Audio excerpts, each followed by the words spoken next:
पूजा जी से निवेदन करते हैं कि आएँ और आज का मंगलाचरण करें और आज की धर्मसभा का प्रारंभ करें। नमस्ते। इच्छा में महाराज का दर्शन सुहाना लगता है चरणों में बंधन सुहाना लगता हो,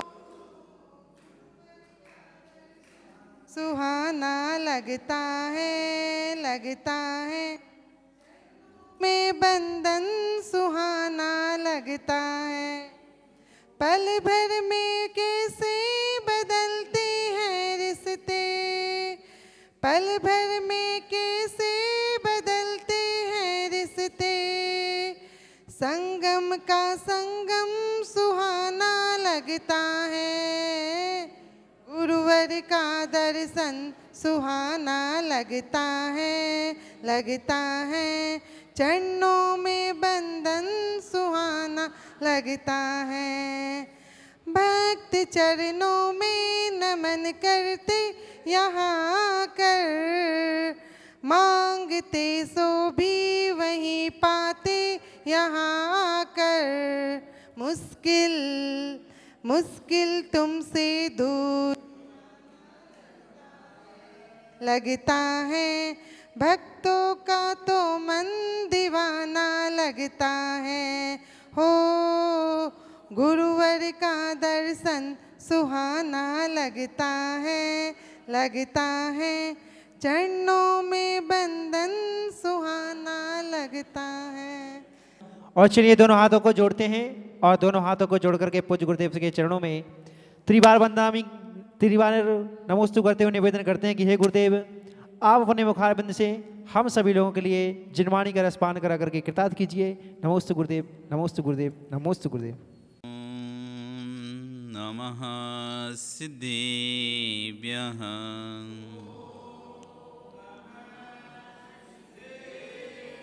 ओम नमः सिद्धेभ्यः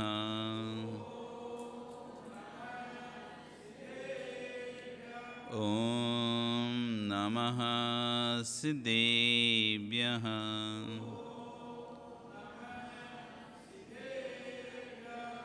तिर्यणे खगणाय रुतारी मोहि सिर सिरण विहु आयरी राहु पसियो परवादिन्यो भव्य जी लोए नमो हरिहंताणं नमो सिद्धाणं नमो आयरियाणं नमो वज्रायाणं नमो लोए सव्यसाहूणं। बोले अनंत अनंत से परमेष्ठी भगवान की, आदिर्मा आदिनाथ भगवान की, वर्तमान शासन महावीर भगवान की, आचार्य श्री ईश्वर विश्वसागर जी महाराज जी की, अहिंसा में विश्व धर्म की। जय बोलिए परम पूज्य श्रमण मुनि श्री अरजीत सागर जी महामुनि राज की, समस्त मुनि संघ की जयकारा गुरुदेव का। भवबंधु, वर्तमान शासन वर्धमान स्वामी के शासन में तीर्थंकर प्रभु की चरण निष्ठा में बैठकर हम सभी जिन देशना का श्रवण कर रहे हैं, आचार्य भगवान विश्वसागर जी महाराज अपने ग्रंथ प्रश्नादेशना में, जो कि आचार्य अमोघ वर्ष महाराज के विष्णुत्तर रत्नमालिका पर प्रवचन के रूप में लिखा हुआ है, प्रवचन के अंश हैं, उसमें एक बात कल बता रहे थे कि जीव अस्थाई के लिए कितना अस्थाई पाप कर रहा है। अपनी चर्चा चल रही थी कि हम अस्थाई है, चाहे मनुष्य पर्याय हो, चाहे देव पर्याय हो, त्रिंच पर्याय, चाहे कोई भी पर्याय है, चार गतियों में जो भी हमको पर्याय मिली है, तो मनुष्य पर्याय हो, वो मनुष्य पर्याय में जो भी पद हमको प्राप्त हुआ है, जो भी स्थान है, चाहे पिता का पद हो, चाहे पुत्र का पद हो, चाहे किसी और सामाजिक पद हो, कोई भी पद हो, ये अस्थाई पद है। आप हमेशा किसी भी पुत्र के पिता बने नहीं रह सकते। कितने दिन के पिता? 50 साल बस, 60 साल, 70 साल, इसके बाद तो कोई भी पद आपके को मिला है, कोई भी संबंध आपको मिला है, वो कितने समय का, अस्थाई है या स्थायी है? क्या है वो संबंध अस्थाई है या स्थायी है? अस्थाई संबंध है, पर वो अस्थाई संबंध के राग में कर्म का बंध स्थायी हो रहा है, जो कि एक भव नहीं, दो भव नहीं, तीन भव नहीं, कोटि कोटि भवों तक साथ में जाएगा। एक दो भव की बात होती तो फिर भी सहन कर लेते, एक दो भव की बात होती फिर भी सहन कर लेते, लेकिन एक दो भव की बात नहीं है। एक कर्म का बंध कोटि कोटि भवों तक साथ में जाता है। हम अभी जो कर्म का फल भोग रहे हैं वो किसी एक जन्म का नहीं है, ना जाने कितने जन्मों के कर्म का फल भोग रहे हैं हम अभी इसी समय, चाहे पुण्य का हो चाहे पाप का हो, चाहे पुण्य का फल हो चाहे पाप का फल हो। एक भव का नहीं है, मात्र पिछले भव का नहीं। अपन कहते हैं पिछले भव में किया हुआ उसका फल मिल रहा, नहीं, ना जाने कितने भवों पहले कर्म किया था, कोटि भवों पहले जो कर्म किया था उसका फल भी आज भोग रहे हैं। क्योंकि कर्म जब सागरों की अवस्था बनता है, सागरों की आयु बनता है, कोड़ा कोड़ी सागर की आयु बनता है, उसमें एक नहीं करोड़ों भव आ जाते हैं उसके बीच में। क्योंकि मनुष्य की आयु अधिकतम भी आयु लेंगे, हाईएस्ट आयु भी है तो 33 सागर से ज़्यादा की आयु नहीं है। किसी जीव की आयु किसी भी अवस्था में रहेगा, चाहे नरक में रहे, 7वें नरक में भी रहेगा, तो हाईएस्ट 33 सागर, इससे ज़्यादा रह नहीं सकता। 33 सागर, और कर्म बनता है कोड़ा कोड़ी सागर में, इन करोड़ गुणित करोड़। आयु है मात्र 1 2 3 4 ऐसे करके 33 सागर हाईएस्ट, इससे ज़्यादा आयु नहीं है। कोई सी भी गति में चले जाओ, मनुष्य में जाओगे तो 3 पल की हाईएस्ट आयु पल में है, तिरंचों में जाओगे तो 3 पल की हाईएस्ट आयु, देवों में जाओगे तो 33 सागर की सर्वार सिद्धि की हाईएस्ट आयु, और नारकियों में जाओगे तो 7वें नरक की हाईएस्ट आयु 33 सागर। तो सबसे अधिक आयु कर्म को देखें तो आयु कर्म 33 सागर से बड़ा है ही नहीं है। और जो कर्म बन रहा है वो 1 सागर का नहीं, 2 सागर का नहीं, 10 सागर नहीं, 20 सागर नहीं, 33 सागर नहीं, 100 सागर का नहीं, 1 करोड़ गुणित 1 करोड़, तब होगा 1 कोड़ा कोड़ी। 1 करोड़ गुणित 1 करोड़ करेंगे तब आएगा 1 कोड़ा कोड़ी सागर। और ऐसा 1 नहीं, 2 नहीं, 3 नहीं, 4 नहीं, 20 सागर, 30 सागर, 40 सागर, 50 कोड़ा कोड़ी सागर, 60 कोड़ा से 70 कोड़ा कोड़ी सागर। आप सोचो, अब 1 कोड़ा कोड़ी सागर में ही कितने तेजी सागर की आयु निकल जाएंगी। 1 कोड़ा कोड़ी सागर में ही कितनी 33 सागर वाली आयु निकल जाएंगी। हाईएस्ट आयु भी प्राप्त कर रहा है ना, और बल्कि हाईएस्ट तो मिलती नहीं सब हर बार तो 7वें नरक में जाएगा नहीं। तो कभी 1 इंद्रिय बनेगा, कभी 2 इंद्रिय बनेगा, कभी 3 इंद्रिय, तो कभी 3 दिन, कभी 5 दिन की आयु, कभी अंतर्मुहूर्त की आयु, एक सांस में 18, एक श्वास के 18 भाग की प्रमाण आयु निगोदीय बन गया। मनुष्य बना तो पल में आयु, पल तो बहुत छोटा होता है सागर के सामने, सागर के सामने पल की स्थिति बहुत छोटी है, असंख्यात पल मिलकर एक सागर बनते हैं। तो सबसे आयु इतना कम है और कर्म है इतना स्थायी। तो आचार्य में कह रहे हैं आज जो हम कर्म का फल भोग रहे हैं वो एक भव का नहीं है, कोटि कोटि भवों का कर्म है। करोड़ गुणित करोड़ भव पहले जो कर्म किया था आज भी हम उसका फल भोग रहे हैं। इसलिए ये मत समझना कि बस एक ही भव, अब कर लो पाप अगले भव में ही तो भोगना है फिर निपट जाएंगे। नहीं, आज जो भी आप कर रहे हो मात्र एक भव के लिए नहीं है, कोटि कोटि भव के लिए, कोटि कोटि भव के लिए। और चेन सिस्टम है, चेन सिस्टम वाला है। अशुभ भाव करेंगे अशुभ कर्म बंधेंगे, अशुभ कर्म बनेंगे फिर से अशुभ भाव होंगे, अशुभ भाव करेंगे अशुभ कर्म बनेंगे, अशुभ कर्म बनेंगे तो अशुभ भाव होंगे, फिर अशुभ भाव होंगे तो फिर अशुभ कर्म बनेंगे, फिर अशुभ कर्म बंधेंगे तो फिर अशुभ भाव होंगे, फिर अशुभ भाव होंगे तो फिर अशुभ कर्म बंधेंगे। चैन है, लगी है। भाव से कर्म, कर्म से भाव, कर्म का उदय आएगा तो भाव बिगड़ेंगे, भाव बिगड़ेंगे तो नया कर्म बंधेगा, फिर कर्म का उदय आएगा, फिर भाव बिगड़ेंगे, उन भाव बिगड़ने से फिर नवीन कर्म का बंध होगा, फिर जब कर्म का उदय आएगा फिर भाव बिगड़ेंगे। तो ऐसी चेन सिस्टम चल रहा है। तो सोचो, कोटि कोटि भव से करते आ रहे हैं, फिर भाव बिगाड़ रहे हैं, फिर नया बांध लेते हैं, फिर भाव बिगाड़ लेते हैं, फिर नया बांध लेते हैं, फिर बिगाड़ लेते, तो वो स्थायी है, चल ही रहा है। इसलिए तो कर्म की परंपरा अनादि से है, खत्म ही नहीं हो रही वो परंपरा, परंपरा खत्म ही नहीं हो रही। वो इतना भोगने के बाद भी परंपरा खत्म ही नहीं हो रही, चलती जा रही है, चलती जा रही है, चलती जा रही है, चलती जा रही है, चलती जा रही है, चल रही है। तो आचार्य कहते हैं अस्थाई के पीछे हमने कितना स्थायी कर्म बांध के रखा है।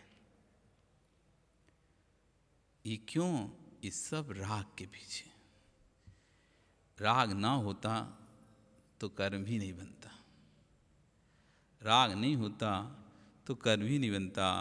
मनुष्य जैसा अहंकारी जीव जो किसी के आगे झुकता नहीं है, फिर भी कितने लोगों के आगे हाथ जोड़ता है। जब किसी देश का नेता बनना होता, उसे किसी स्थान का नेता बनना होता है, किसी संस्था का नेता बनना होता है, तो ऐसे स्थानों पर भी वोट मांगने जाता है, वोट के राग में, जहाँ मांस के टुकड़े टंगे होते हैं।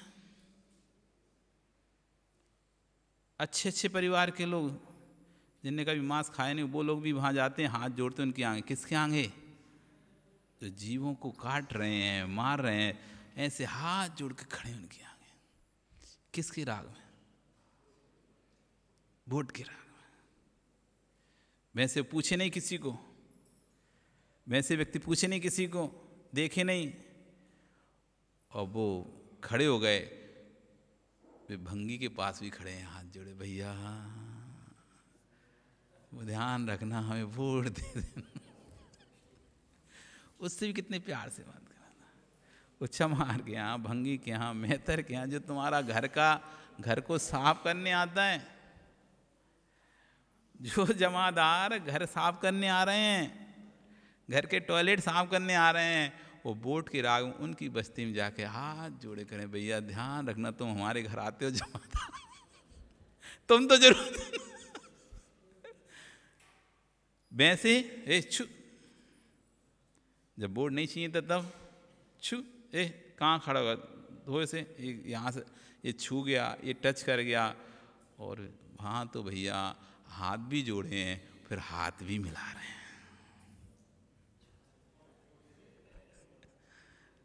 हैं, और वे अपना गमछा भी पहना रहा। अब सोचो आप, राग की महिमा बता रहे हैं, राग की महिमा। उस बोट के राग में, मात्र एक बोट के राग में, तो जहाँ मांस के टुकड़े टंगे होते हैं, उन गलियों में भी हाथ जोड़े घूमता है। कुल, जाति, वंश, धर्म, कोई भी विवेक नहीं होता। कौन सी जाति का है, कौन से कुल का है, कौन से वंश का है, कौन से धर्म का, कोई भी विवेक नहीं। ना खुद की कुल जाति वंश का कोई वो रहता है, ना दूसरे की रहता है। राग का कितना अंधा कर देता है, सगे भाई पर सगे भाई का धनुष बाण चल जाता है। राग में सगे भाई पर सगे भाई चल जाता है। आचार्य कह रहे उन बालकों से पूछो, देश भूषण कुलभूषण बालकों से पूछो, जो अपनी बहन को देख करके राग में अंधे हो गए। गुरुकुल से किशोर अवस्था पूर्ण करके जब लौट रहे थे, युवा अवस्था की ओर जा रहे थे, वो झरोके में बेटी बहन आरती सजा रही थी। बेटा तभी तक संबंध तुम्हारे पवित्र हैं जब तक राग की आग ने तुम्हारे विवेक की आँख को नहीं जलाया। तभी तक संबंध पवित्र हैं, तभी तक संबंध अच्छे हैं, जब तक राग की आग ने विवेक की आँखों को नहीं जलाया। यही पुण्य अपना मानना कि धन्य है मेरा काम पुरुषार्थ, धन्य है मेरे परिणाम, जिस घर में ऐसी संतान का जन्म हुआ जो राग से वैराग की ओर जा रही है।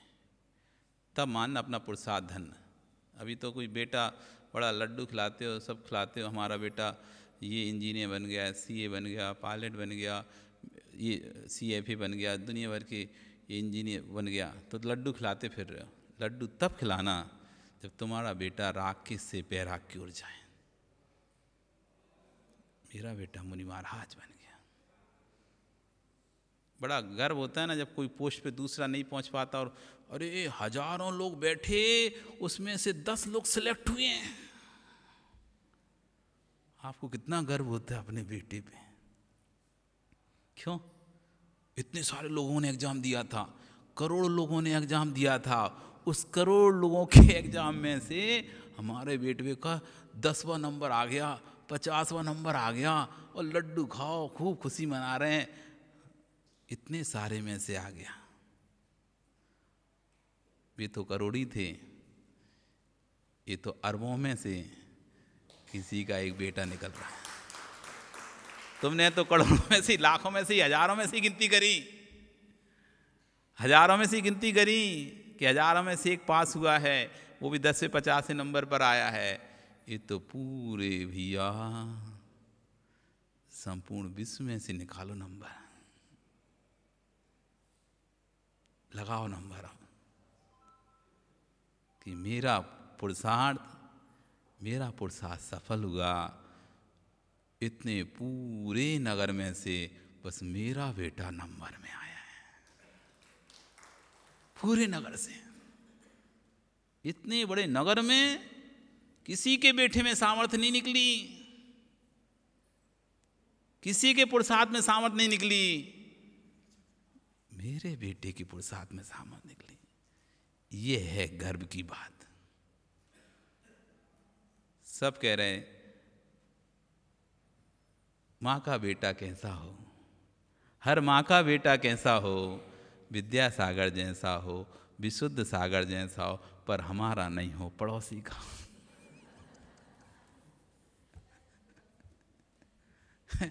क्या माँ क्या बोलते, नारे लगाते नहीं लगाते? ऐसे नारे नहीं लगाते क्या आप लोग? लगाते हो क्या? हर माँ का बेटा कैसा, हर माँ का बेटा। आप चाहते हर माँ का बेटा ऐसे ही हो, लेकिन मेरा नहीं हो। मैं तो इकलौता हूं। ओह, इकलौता है ना निखिल? कितने हैं? 2 हैं क्या? अरे भगवान महावीर स्वामी भी इकलौते ही थे, सिद्धार्थ के भी इकलौते ही बेटा था, तुम चिंता नहीं करना।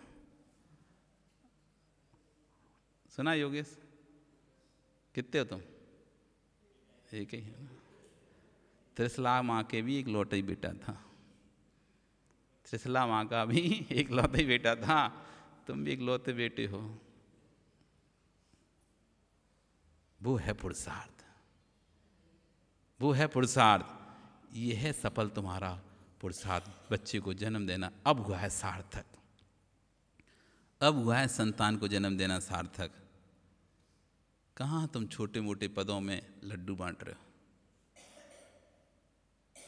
आपकी संतान ये वाला जिस दिन पद प्राप्त करे ना, तुम लड्डू नहीं बर्फियाँ बांटना, सब कुछ बांट देना कि मेरे जीवन का पुरुषार्थ सफल हुआ। जो कोटि कोटि जीवों की हिंसा करके, कोटि कोटि जीवों की हिंसा करके, अशुभ भाव करके जो मैंने संतान को जन्म दिया था, आज उस अशुभ भाव संतान को जन्म देने का मेरा पुरुषार्थ सफल हुआ कि मेरे द्वारा दी गई एक संतान जिन शासन को जयवंत कर रही है। ये सोचना चाहिए। कहाँ दिया तुमने जन्म संतान को? क्या कर रही हो संतान? कहीं होटलों में, कई क्लबों में, कई बारों में बैठी, कोई शराब पी रहा है, कोई बियर पी रहा है। आजकल तो फैशन है, बियर, शराब, dance, night party, club, fashion है। और जो नहीं करे सो बैकवर्ड है, जो नहीं करे तो बैकवर्ड हो गया। भाई ये तो पुराने ख्यालात का है, घटिया सोच का है, छोटी सोच का है। खुली सोच का होना चाहिए। तो आज आपके काम पुरुषार्थ ये कर रहे हैं, उससे आपको कौन सा आपका वो है कि आपने कितना बड़ा महान कार्य किया है? कोई महान कार्य नहीं किया। तो आचार्यगण कह रहे हैं संबंध तभी तक तुम्हारे पवित्र हैं जब तक आपकी आंख राख की आग ने तुम्हारे विवेक की आंख को नहीं जलाया। धन्य है मेरे परिणाम जिनके घर में संतान का जन्म हुआ, जो राग से वैराग की ओर जा रही हैं। धन्य उनका काम पुरुषार्थ। वैराग के लिए अवस्था की आवश्यकता नहीं पड़ती है, वैराग के लिए किसी जगत से पूछने की आवश्यकता नहीं पड़ती है। वैराग का अंकुर भीतर जाग जाता है, उसके लिए दुनिया लुभा नहीं पाती। आज युग में भी युवा त्यागी वृत्ति बनते हैं, वहाँ तुमको सोचना पड़ेगा कि कौन सी शक्ति है, किस ओर एक ओर राग है और दूसरी ओर वैराग है। आज सबसे ज़्यादा मुनि बन रहे हैं ना, तो युवा लोग बन रहे हैं। वृद्धों की संख्या कम है मुनि बनने में। आप देखो देश में जाके सर्च करो, आप ढूंढो, आप पाओगे कि आज नए नए युवा पीढ़ी, नए नए युवा बहुत वैराग की ओर आगे बढ़ रहे हैं। सभी दर्शनों में, जैन दर्शन नहीं, अन्य दर्शनों में भी जो सन्यासी बन रहे हैं, साधु सन्यासी बन रहे हैं, जैन दर्शन के अलावा भी श्वेतांबर में देख लो, चाहे वैष्णव सनातन में देख लो, या किसी और में भी देख लो, सब जगह युवाओं की संख्या बढ़ रही है। राग से वैराग की ओर जा रहे हैं। वो बात अलग है कि उनका जो वैराग का पथ है वो गलत है, उससे कल्याण होने वाला नहीं है, लेकिन उनके हिसाब से उनका वैराग, उनके धर्म के हिसाब से, उनके दर्शन के हिसाब से उनका वैराग का पद है, लेकिन वो वास्तविक पद नहीं है। फिर भी उस पद पे भी देखें जो वैराग्याभास है या पदाभास है, यानी पद लग रहा है मार्ग का, कल्याण का मार्ग है, लेकिन वो कल्याण मार्ग नहीं है, पर वो उसको कल्याण का मार्ग समझ रहे हैं। चाहे वो किसी भी धर्म में हो, सब धर्म के अपने एक सिद्धांत होते हैं, सब धर्मों में अपने अपने एक सिद्धांत बताए हैं, और सब धर्मों में एक चीज़ बताई है कि सामान्य मनुष्य से हटके एक विशेष मनुष्य। सभी दर्शनों में एक सामान्य मनुष्य बताएं जो घर गृहस्थी में सामान्य से रह रहे हैं, और एक उनसे हटके कोई एक विशेष, चाहे उसका नाम पंडित रख दें, चाहे मौलवी रख दें, चाहे उसका नाम क्रिश्चियनों में क्या बोलते हैं पारदी रख दें, इधर जैनों में मुनिराज रख दें, साधु संत रख दें, कुछ भी रख दें, मतलब एक व्यक्ति हर दर्शन में ऐसा बनाया गया है। सभी दर्शनों, सभी धर्मों में एक व्यक्ति को ऐसा किया गया है जो व्यक्ति सामान्य व्यक्ति से हटके है। ऐसा नहीं है क्या? कोई ऐसा दर्शन बताओ जिसमें ऐसा नहीं बताया हुआ। सभी धर्मों में एक व्यक्ति अलग से बना के रखा है, जो व्यक्ति आप मतलब उनके सामान्य व्यक्ति से हटके दिखाया जाएगा, चाहे वो छोटी से छोटी कास्ट भी क्यों ना हो। उसमें भी कोई सन्यासी मिल जाते हैं, कोई, अब उनके भेष अलग अलग हैं, वो बात अलग है, उनकी क्रियाएं वो है नहीं है, फिर भी वो सन्यासी हैं, मतलब पर उनके में दिखाया जा रहा है कि ये हमसे हटके हैं। आज कितने सारे टीवी पर आते हैं, टीवी पर कितने सारे प्रवचनकार आते हैं, वो शादीशुदा हैं, सब कुछ रह रहे हैं, लेकिन फिर भी उनको हटके दिखाया जा रहा है। सब कुछ है, वो सब ऐसे ही भोग रहे हैं जैसे, लेकिन फिर भी उनको एक हटके, एक अलग से उनका भेष बना दिया जा रहा है, अलग से उनको स्थान बना कि नहीं हम लोगों से हटके, इनको इसके पास ज़्यादा ज्ञान है, इसके पास कुछ विशेष शक्ति है, इसलिए नहीं हटा के बना दिया, कुछ भी करके मतलब एक ऐसा व्यक्ति बनाया जाता है जो सामान्य इंसानों से अलग हटके होता है, बनाया जाता है सब दर्शनों में। मतलब वैराग का हर दर्शन में एक साधन दिया गया है कि संसार के सुख को छोड़ना है। अब कोई कितना छोड़ रहा है, कोई कितना छोड़ रहा है, उनकी कैटेगरी अलग अलग हैं कि किसी के में संसार से कितना छोड़ा जा रहा है, किसी में कितना छोड़ा जा रहा है, किसी में कितना छोड़ा जा रहा है। अब जैन दर्शन में पूरे छोड़ा जा रहा है, बाकी और दर्शनों में किसी में ये सुविधा तो दे रखी है, किसी में बस की सुविधा दे रखी है, किसी में घर की सुविधा तो दे रखी है, किसी में पत्नी बच्चों की सुविधा दे रखी है, कोई और सुविधा नहीं दी, किसी में किसकी सुविधा दे रखी है, तो ऐसी दे के रखी है। लेकिन सब में एक ऐसा पोस्ट बना के रखी है जो वैराग की ओर जा। तो उन सब जगह अगर आप एनालिसिस करो तो सब जगह युवाओं की संख्या बढ़ रही है, हर जगह राग से वैराग की ओर। वो बात अलग है, उनका वैराग्याभास है, वो वैराग्य नहीं है किसी प्रकार का, लेकिन फिर भी कहें तो आचार्य कहने कि एक और राग है, दूसरी ओर वैराग्य है। वहाँ सोचना पड़ेगा कि ये कौन सी शक्ति है जो जीव को राग से हटाकर वैराग्य को बढ़ा देती है। सुबह से साइकिल पर पेपर टांग करके बेच सकता है व्यक्ति, द्वारे द्वारे पेपर फेंक सकता है व्यक्ति, किसके पीछे? राग के पीछे। माँ आपको मालूम है जो बेटा आज विदेश जा रहा है लौट कर आएगा या नहीं आएगा, कोई नियत नहीं है। अहो धन का राग की गोदी के लाल को भी तुम विदेश भेज रहे हो, वहाँ से लौट के आ पाए नहीं आ पाए, पर पैसों के राग में लालों को छोड़ देती हो। वैसे कहेंगे बेटे को महाराज बनने के लिए घर छोड़ने दो, नहीं छोड़ने देंगे, पकड़ के रखेंगे।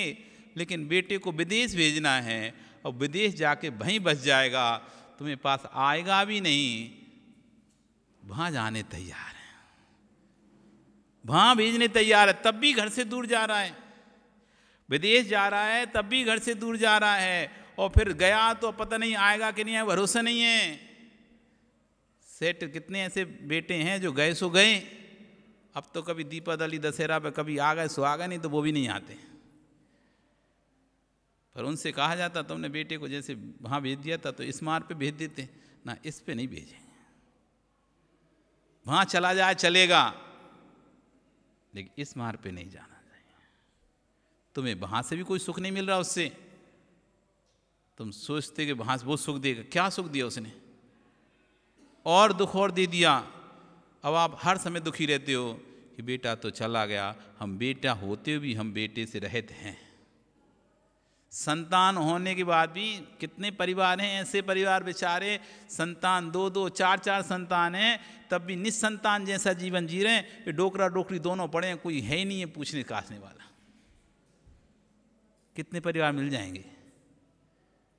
संतान होने के बाद भी एक नहीं 2-2 नहीं 3-3 संतान, वे सब अपनी सर्विस लग गए, कोई बम्बई में, कोई पुणे में, कोई इलाहाबाद में, कोई अहमदाबाद में, सब अपने लगे हैं, और डोकरा डोकरी पड़े हैं दीमापुर में।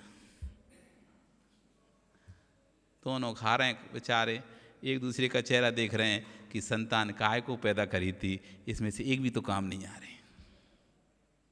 ऐसे कितने घर मिल जाएंगे, कितने परिवार मिल जाएंगे, तुम्हें देख लेना अच्छे से कि संतान होते हुए भी निसंतान, जिसकी संतान नहीं, जैसे वो रह रहा है, वे संतान होने के बाद भी वो भी वैसे ही रह रहे हैं, कोई फर्क नहीं है। अपना बेचारे पड़े हैं, दोनों खा रहे हैं कमा रहे हैं, कभी चले जाते हैं साल में 1 महीने के लिए बच्चों के यहाँ, वापस आकर वहीं पड़े हैं। वो भी एहसान है उनका, बच्चों को बुला लेते हैं, उसमें भी बच्चों का नहीं खाते, यहाँ जो बहुत कमाया रखा है वो खुद का लेके जाते हैं, सो बच्चों को दे के आते हैं, उसी से खा पी लेते हैं। वे बच्चे भी बुलाते हैं तो वो पिताजी एफडी थी ना, वो तोड़ी कि नहीं तोड़ी, वो एफडी, बच्चे को थोड़ा सा फीस भरनी है, पैसे की कमी पड़ रही है, आप एफडी दे दो हमें अपनी। सो पिताजी की एफडी तोड़वा के और उसी से बच्चे की फीस भर दी। 1 महीना तुम्हें रख लिया, तुम बड़े खुश हो गए, अरे किराया ले लिया तुमसे रखने का, तुमसे रहने का खर्चा ले लिया उन्होंने, प्यार से बोल दिया 1 एफडी तोड़ दो, और तुमने कहा ठीक है भैया तोड़ दे रहे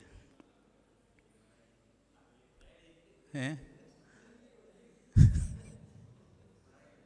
यही है भैया व्यवस्था अच्छी, ऐसी है व्यवस्था। तुम सोच रहे थे कि हमें रख रहे हैं, इनने देख लिया था काम वाली बाई नहीं है तो चलो बुला लो अम्मा को घर से। सो अपन दोनों तो चले जाते हैं नौकरी पर, तो बेटे को संभालेगा कौन? नाम है दादी का, दादी नहीं तुम नौकरानी हो वहाँ पे। तुम्हें लग रहा है हम दादी बन के गए, कोई दादी बन के नहीं गए। वो सुबह 9 बजे वो निकल गया बेटा, 10 बजे बहू निकल गई, अब दोनों, एक आ रहा है रात को 8 बजे, एक आ रहा है शाम को 7 बजे। तुम पूरे दिन वो बच्चों को संभालो, खिलाओ पिलाओ रखो, बस तुम हो दादी। तुम्हें लग रहा है हमें देखो कितना स्थान मिल रहा है, कोई स्थान नहीं है, उनको स्वार्थ था। अगर उनके पास व्यवस्था होती ना तो वो बोलते माँ वहीं रहो, अभी ज़रूरत नहीं, यहाँ पे दिक्कत हैं, सीधा बोलते। तभी तो तुमको नहीं बुलाते, जब उनको डिलीवरी होनी होती ना तो बड़ी याद आती तुम्हारी,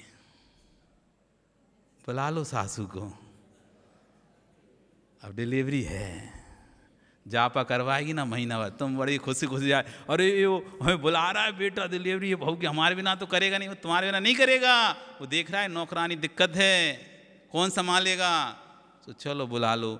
उसको इतनी में होती तो तुम्हारे पास रहता या तुम्हें अपने पास रख लेता, इतना ही प्यार होता तो माँ नहीं, अब आप बुजुर्ग हो चुके हो, वहाँ नहीं रहना, या तो हम आपके पास रहेंगे या नहीं आप हमारे पास।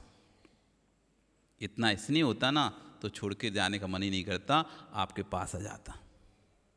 इतनी चिंता होती उसे आपकी। तो आप फूले जा रहे हो क्योंकि रागांध है ना, राग में अंधे हो ना। सच्चाई दिख नहीं रही, दिख रहा है आपको, समझ में आ रहा है, आता भी आपको समझ। ऐसा नहीं कि आज समझ नहीं आता, बोलते भी हो अरे उसकी बेटे की बहू की डिलीवरी इसलिए बुला रहा है, वैसे कहीं बुलाएगा भी आज तक, बोलते भी और इधर टिकट भी बना के पहुंच जाते हो उड़ के। वो रागांध है ना, राग में अंधा व्यक्ति ऐसे ही होता है, जानता है, समझता है, सब कुछ जानता है, समझ रहा है कि इसीलिए बुला रहे हैं और कोई कारण नहीं है। उसके बाद काम खत्म हो जाएगा तो फिर हम जब जाने की बोलेंगे तो एक बार भी नहीं कहीं रुक जाओ, ठीक है बहुत दिन हो गए, माँ वहाँ भी देखना पड़ेगा, घर है वहाँ भी सामान खराब हो रहा है, ठीक है आप एक बार वहाँ भी घूमे आओ। बस एक बार घूमे आओ, वहाँ से इतनी अच्छी रहेगी कि ऐसे लगेगा कि जैसे तुम्हें प्यार से भेज रहे हैं, क्योंकि एक बार घूमे आओ, घर में भी सामान खराब हो रहा है, बरसात आ गई होगी तो पानी भर गया हो घर में, तो एक बार देखे आओ घर। बस एक बार तुम जाओ तो बस तुम जैसे ही घर गए अभी बुलाते हैं। ये सब दिखता है, सब दिखता है व्यक्ति को, भैया समझ में आता है, लेकिन फिर भी राग में ऐसा अंधा है, ऐसा अंधा है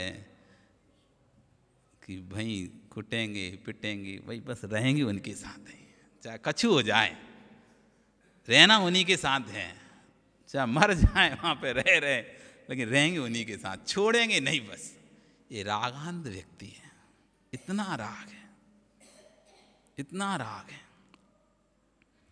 आश्चर्य करेंगे, लौट कर आएगा कि नहीं आए कोई नियत नहीं है। गया बच्चा, अहो धन का राग की गोदी को लाल के तुमने विदेश भेज रही हो, वहाँ से लौट के आ पाए नहीं आ पाए, अहो पैसों के राल में लालों को छोड़ देती हो, ये सत्य है कि नहीं। हे मित्र, धन के राग में तुम बेटों को छोड़ सकते हो, बेचारों को विदेश की में क्या दशा हो रही है, ना शुद्ध भोजन, ना शुद्ध पानी, शुद्ध वायु, शुद्ध स्वभाव, ना शुद्ध वाणी सुनने कुछ नहीं मिल रही, ना गुरु का सानिध्य, ना प्रभु का सानिध्य, ना जिनवाणी का सानिध्य। धिक्कार हो ऐसे धन के लिए जो तुमने अपने बच्चों को विदेश भेज रहे हो। सब कह दिया, अब फिर भी अब नहीं समझो तो नहीं समझो, समझ जाओ तो समझ जाओ, आपका समय हो गया। कल फिर आओगे, पर आ रही तो फिर मिलेंगे। बोली भगवान महावीर स्वामी की।